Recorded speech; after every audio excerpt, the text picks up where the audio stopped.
it was teething problems and it needed ironed out, and VAR, this was always a problem with VAR.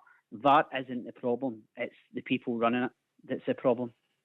Well, I think he makes a great point. I got slaughtered for that, saying that last year. Yeah. What you're trying to say then, John, what you're trying to say is a conspiracy.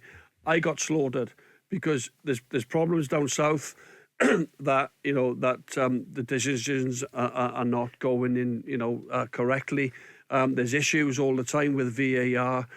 My major point was, and I'm not suggesting that there is anything untoward going on, but in terms of clearing up decisions, it's not been correct this weekend. We've clearly seen 3 or 4 instances in a Celtic game where it's come up again. Then you're asking questions.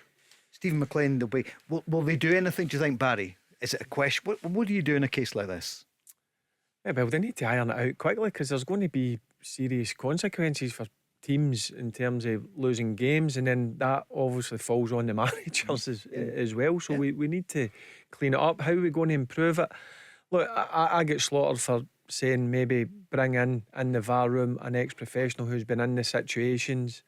Whether that's, I'm not caring if it's a Rangers or Celtic play. It could be Hearts, Hibs, Dundee United, whoever's played the game, just to help these guys, wherever the lorry is or the room is, they do the VAR, just to get a second opinion, a professional opinion. I'm not saying that the professionals makes a decision. The final decision comes with the VAR referee, but they can turn round to an ex-professional and say, what do you think of that? Because they've maybe been in that situation. Gary, where would you go from here? What's the answer then in terms of possibly changing it, possibly changing the 2 guys that behind it? Who does it?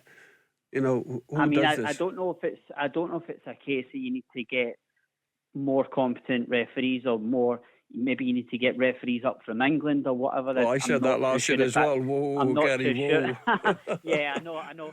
It was sounding like a paranoid Celtic fan. I know, absolutely.